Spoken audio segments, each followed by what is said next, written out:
to Sog Slayers, the signature show of the Stash Bros. I'm Mike, chilling with Chris. What's up, fam? Welcome to another show. Please sit back, relax, and enjoy some more comic book content.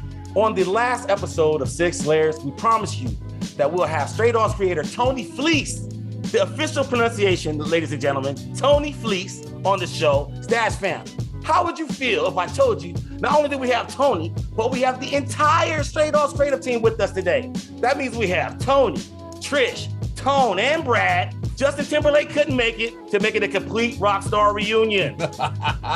Mike, I'm going bonkers. To have the whole creative team on our show is amazing. You know, this was my favorite book of last year. I'm going nuts. For the first time, the entire Stray Dogs crew is getting together, forming like Voltron, y'all. But before we talk to the crew, please like, subscribe, hit the notification bell, and please comment. Let's get started. Our next guest, they are the creative team of the hottest indie comic from last year. Stray Dogs can only be described to me, Chris, as the cutest thriller. I mean, forget the fact that there's a serial killer in the mix. Those dogs look so damn cute, Chris. Yes, they are. Ladies and gentlemen of the Stash Land, we bring to you Tony Fleecs, Trish Forstner, Tone Rodriguez, and Brad Simpson, the entire Stray Dogs crew. Make some noise. Let's go. Man, exciting. Hey guys, thank you for joining us. This is a pleasure. First time in Stash Bros history, first time in world history. The entire Stray Dogs crew is getting together. We are honored. Thank you guys once again. But let's get started because we've been itching to talk to you guys. Okay. All right. So Tony, the last time we had you on the show, you broke down the origin stories, the beginnings of Stray Dogs. Comic Books to Chill, episode 38, Stash fam. Check that out. Tony breaks it all down, the whole origin story. So we're not going to rehash none of that. I want to kick this off with kind of more of a, process question, open floor roundtable question, if you will. Someone explain to us the process of making Stray Dogs. Was it more of a traditional style of producing comics, or was it more like an animation style where certain people were responsible for certain elements of the composition? Closer to animation style. It's definitely not traditional. Like it's definitely like when I tell other people about what our process is, nobody that I talk to is like, oh, I've heard of that. Like we definitely have a very interesting, but I think effective process. Tone, you want to explain? Yeah, I hear you explain it all the time. I pretty much explain it like Tony has the initial idea, and when I say the idea, I mean everything. He even provides me with layouts, and then what I do is I just tighten those layouts out, and what I explain is I do the math. I do the stuff so everything works in the world, and I don't even draw the dogs. I was drawing dogs like in the first couple issues, just laying stuff out, and then at one point Tony was like, look, Trish doesn't need any help working on the dogs. She can draw the dogs all day long. So it was more about like even just looking at the table in front of us, figuring out where everything is on the table, making it work in its environment, and if we have to show it from another angle, I had to keep all the math together. And then it was about trying to like imply texture and whatnot, and doing a lot more work traditionally, I guess, so that Trish could pick and choose what she wanted to show the style of how she works. Tone would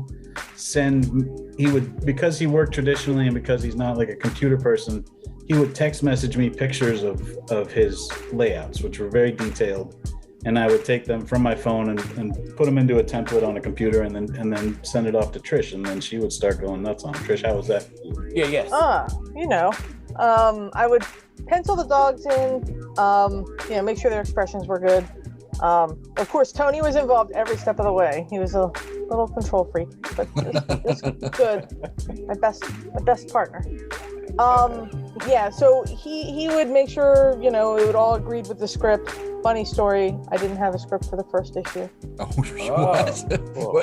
What happened? I did a really good job without a script. Wow. There we go.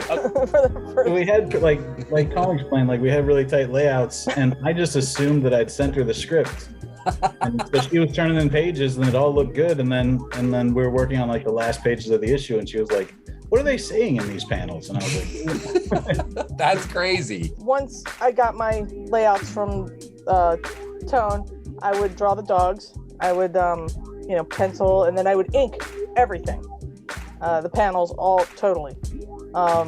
And Tone always did too much, detail-wise, and I would pull some of that detail out to fit the animation kind of style we were going for. Now my mind is blown because you didn't have the script from the first issue, Trish. Crazy, dude. And so I had a follow-up question in the beginning. So now this is kind of adds to that. My question to you was to take us back to your mindset of your first couple of pages of doing Stray Dogs. Cool. So go ahead. Well, I mean, I looked at it more like we were storyboarding, kind of like a movie. I didn't think of it like a comic book, I guess. I did do some light interior work on My Little Pony at the same time as Stray Dogs. So I was using what I was learning on Stray Dogs to do My Little Pony and vice versa. But my mindset was in, I really got to make these dogs look good, believable, cute, believable little characters that anybody would want to root for. Okay, so I just want to recap this, kind of synthesize this. Okay, so pretty much like Tony, you have the kind of the rough layout. Tone, he tightens it up. So that means, does that mean like the backgrounds and everything, or just the boxes, the panels? He's the background guy. The background guy, and then Trish comes in with the dogs and inks everything. Okay. Yeah. Oh, that's a hyper collaboration. I love it. Now the final question is the covers. I'm talking about cover A's, the cover A's only, because the credits I noticed it says Trish and Tony, right? And so what's that process like making the cover A's? Similar, right? Yeah. I mean, it's like, here's the layout. I draw the dog or dogs or, however many there are in whatever pose I have to. Like the same thing goes for the horror covers. They were the same. We would look at the poster and we would overlay the artwork with the poster just to make sure everything was in the right spot. And I would draw the characters mimicking the expression or the pose that was needed, and Tony then would take it and ink and color it. On the covers is that I actually ink those too. You ink those and you colored the covers? Yeah. Oh, okay. Ooh, so just there we go. okay. I did a couple of covers too. True. The Stats Bros Network, aka the HCA, headquarters for color art.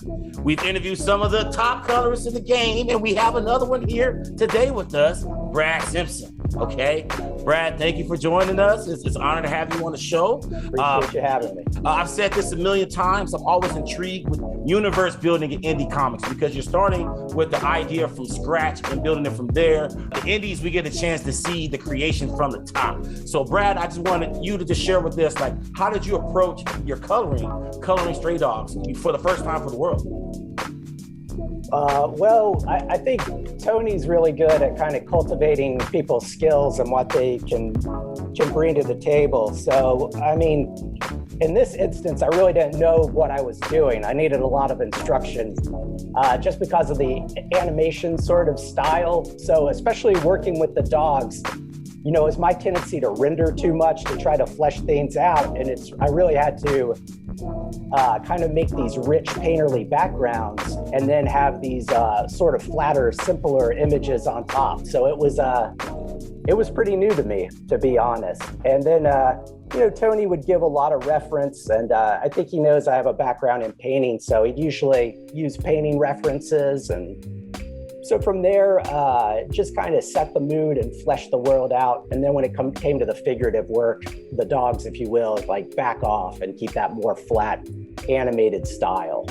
Okay, and just an equipment question for all the tech geeks out there. Are you using Color Room and Photoshop? Are you using any kind of like Cintiq or anything like that? What's your gear like? Yeah, I use Photoshop, and I have a big Cintiq.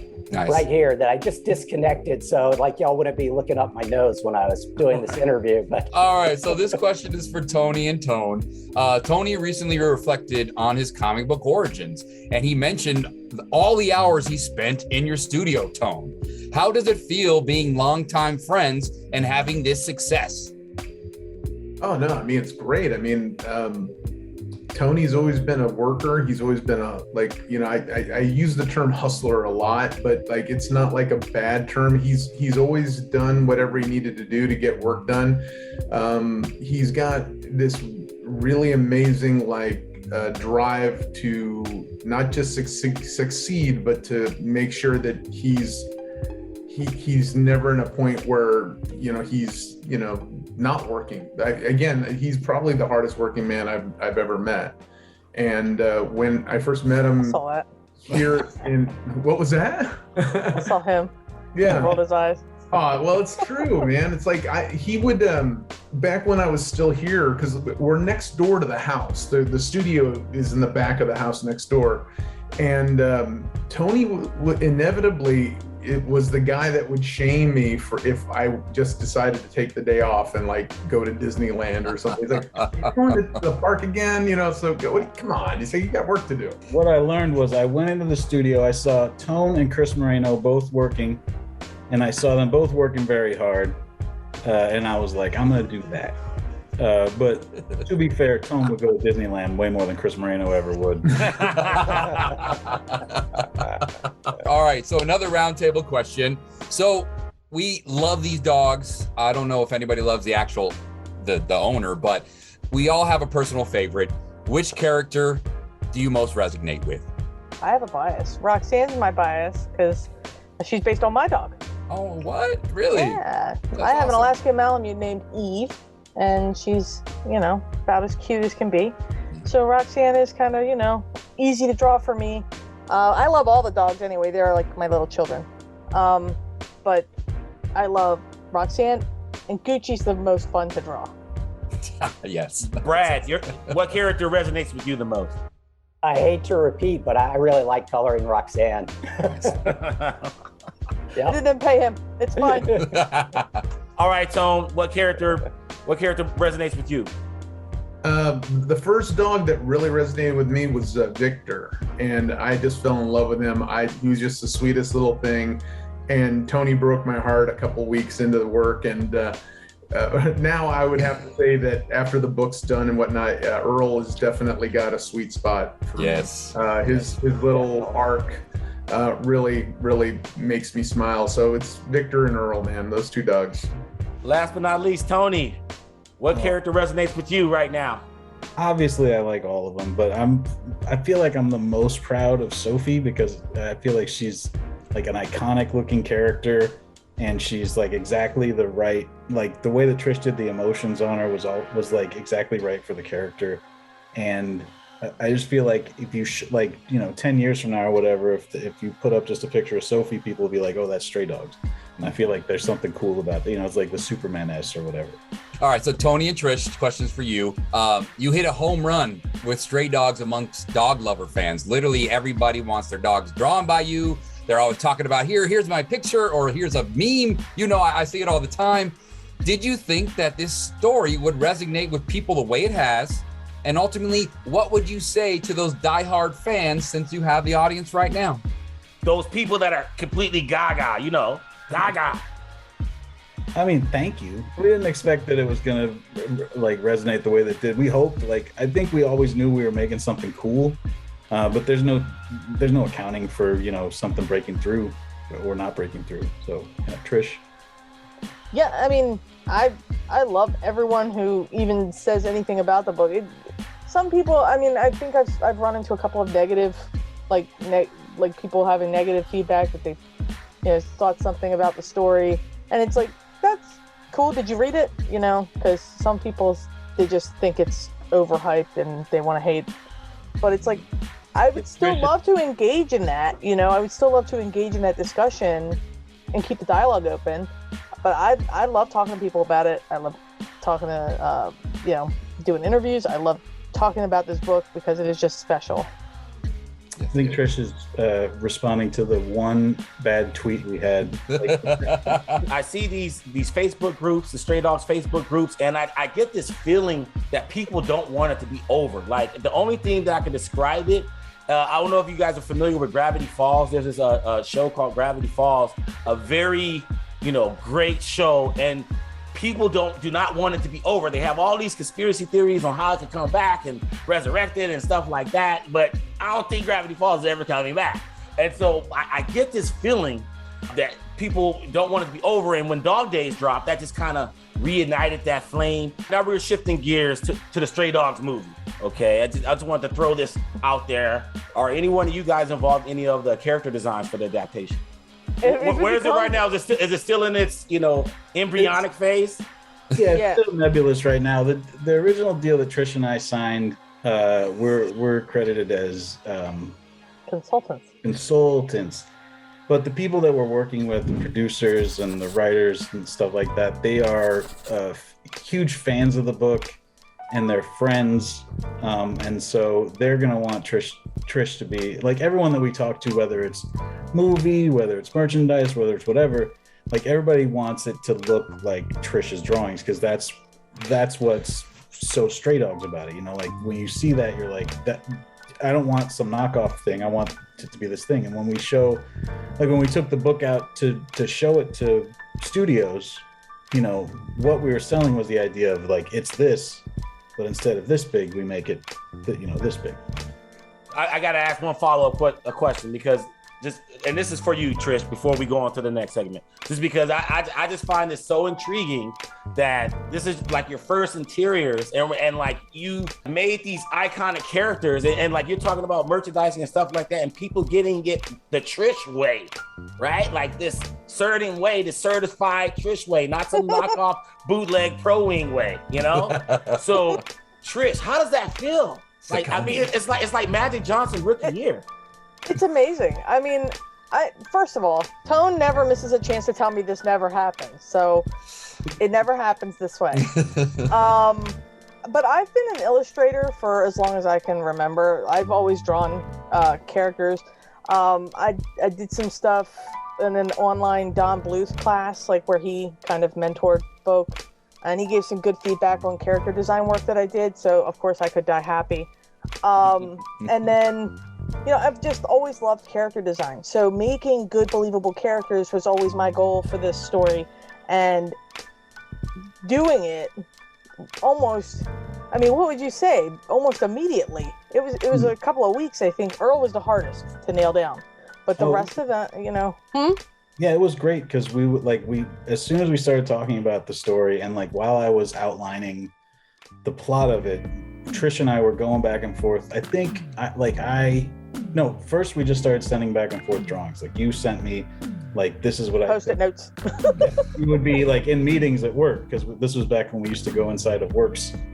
And she would send me little Post-it notes or like on notebook paper or legal pads and stuff. And so we would just send those back and forth. So like the original design of Rusty like is on notebook paper, and then it'll come to me and I would like Cintiq on it a little bit and send it back, and then she would Cintiq. And so we just sort of like, we were passing stuff around that way. But Trish designed the characters fully, but like that was sort of what the back and forth was like. And it happened, like she said, like just immediately after I pitched her on the idea, like we just started sending back and forth. Yeah, we talked at BronyCon 2018. It was all over after that. Now it is time for the main event, y'all. Yes. Okay, now it's time for the main event, okay? We brought you guys on Sog Slayers because we have so many signed Stray Dogs books. Chris went insane, okay? I mean, just every time any one of you guys are going to be in his presence, it's going to be like a whole like dump truck worth of Stray Dogs books signed. And I don't know where he's getting all these damn books from. It's crazy, okay? Trish and Brad, all right? We got to work something out here, We got to work something out here. That's all I'm going to say. The East Coast and the West Coast Avengers, we have to kind of find a way to get together. Exactly. Come together. Let's go. Our books will require your blessings, if you get my drift. Hallelujah. We gotta make that happen. Yes. All right. Here on Sog Slayers, it's high-end comic book fashion, and the signature are the models. Here's our Stray Dogs Wolverine Batman homage collection by Tony Fleecs. including the first 2 in-person sketches. The newest addition to the collection begins with a delightful homage to a Wolverine classic cover. Here's Sophie and Earl as Mr. Fix-It and Wolverine. Tony Fleecs is recreating a John Buscema cover from Wolverine 8. And finally, Fleecs evokes shades of The Killing Joke with his Good Girl piece featuring a rare appearance of the Master. This darker version of the Brian Bowling masterpiece is also the first of its kind. Stash fam, the Stray Dogs Wolverine Batman collection. Kick us off, Chris. All right. Question for all those serious sketch collectors out there, and we do know a few. Yep. When did you start doing Stray Dog commissions on blank covers? And I'm not talking about Tony. We know Tony started last summer because I got the first one. But we're looking for Tone, Brad, Trish. When was the first time you did an on-cover sketch? In public. So when people were in line, you start doing Stray Dog sketches on them Stray Dogs blanks. Trish? Probably Free Comic Book Day. For me, probably Free Comic Book Day last year. That would be the first time I did some. And where were you? Was that Third Eye? Where were you? I was at Collector's Corner in Parkville, Maryland. Oh, wow. Okay. And Free Comic Book Day was late last year, so we're talking like September, right, Chris? It was. Yeah, they moved it. It was August or September. No, yeah, it was late August. It was late August. It was hotter than hell. Yes. Yeah. Yes. I Okay. roasted outside because the shop was small, and they were worried about COVID, so we did it outside. And Maryland summers are disgusting. So, yuck. So I basically got, sunstroke while having the longest line at Free Comic Book Day. It was amazing and terrible. So Trish, Collector's Corner, Free Comic Book Day, 2021, first Stray Dog sketches. So to all the collectors out there that was there that day, you got some of the first Trish Forstner Stray Dog sketches in comic book history. Awesome. Collector's Corner, you're welcome. Tone. The first one that I did, I was in Las Vegas doing a private signing, and I was there with my buddy Rob Dieterle, who I'm doing the OMG book with, and we stopped at Torpedo Comics. Okay. Didn't know the book had come out. I got my comps at home, and the books were at the shop. So he bought a copy of Acetate, he bought a copy of Cover A, and he bought a copy of the sketch cover. And I went back to the hotel the night before our private signing, and I drew on those. So that wasn't in public, but that was in Vegas when I did my first sketch cover. And I did your Acetate one. The remark you did on the Acetate one is amazing. And what character was on the Acetate? It wasn't a character so much, was it? It was that you colored in the logo. I colored in the logo like animation cell. So yeah, I think I colored it in red, and then there was a Sophie drawn on it. Yeah. Now, what about the sketch? Was that for the Torpedo signing? Would you make that available for the customers, or no? We just happened to be in the store and we saw the book there. There's something interesting about like not really being sure when a book comes out and then walking in and go, hey, there it is. So what about your first public appearance at a con then? I'm pretty sure Cass was lining up, asking you for something. It wasn't too much later after that. The following week, like this last summer, I was just busy every single weekend. So I'm sure it was. Like I said, the book came out in February, so I'm sure it was probably the second, third week in March, maybe. Oh wow! Yep. Okay, that's we're gonna figure out that Tony Rodriguez chronology, Stats fam. Don't worry about it. I gotta ask the right questions. Now I'll tell you the first drawings that I put out. They weren't on blank covers. They were on 4x6 sketch cards, and I took them to Third Eye Comics and Collector's Corner.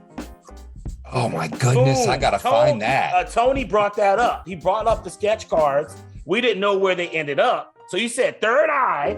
Yeah, Third Eye got a couple, they got half. So I did 12.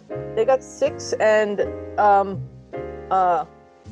Collector's Corner got 6. Collector's Corner still has the Roxanne hanging up in there on their bulletin board. Wait a minute, there's only 12 in the world? There's only 12 that I did. And- I don't and- know how many Tony did. I did 10. I think I just did one of each of the dogs. And those just went out in mailers that went to shops. Some shops who I assume didn't even order our book, who didn't know, like, Right. who just were like, whatever, cartoon animals. So they, there might be less than 10 in the world now. Wow. Okay, Stray Dogs group, Stray Dogs universe. I know somebody got one of these dang sketch cards. Last but not least, Brad.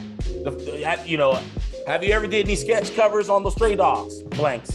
No, and just listening to them, like everybody's been living their life. I've been in the studio for the past 2 years, sitting here grinding on deadline every weekend. Why are they living the dream? What am I doing? All right, last round table question.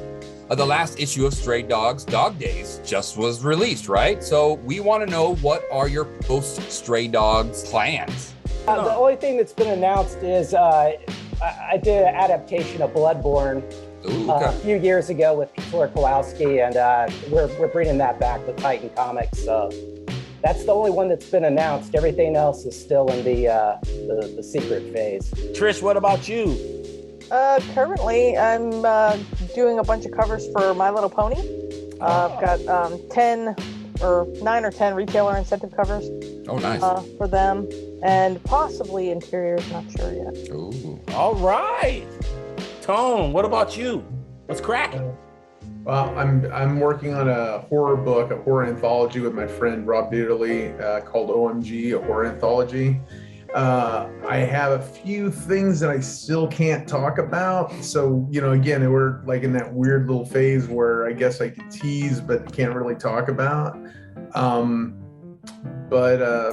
Man, it's like I think it's just OMG right now. It's like, again, I got a bunch of incentive covers I'm doing for the good people at Gabe's Cave in Arkansas.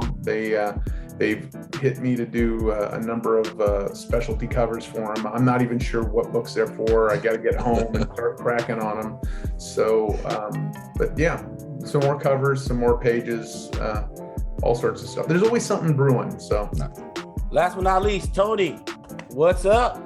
Well, in the back of Dog Days #2, we had ads for what'll be basically what I'm working on this year. I'm doing, both of them are at Image. One of them is a book with Tim Seeley called Local Man. Oh, okay. That we're co-writing and co-drawing. And then the other one is a book with Chris Moreno, who worked in the studio with Tone and I next door to this house. And it's called Crosshairs. And it's like a rabbit revenge thing. It's all we can really say about it. And Brad's on both of those too, actually. So There we go. that's some Brad work you can look forward to as well. Excited to be on board. Maybe I'll do a cover.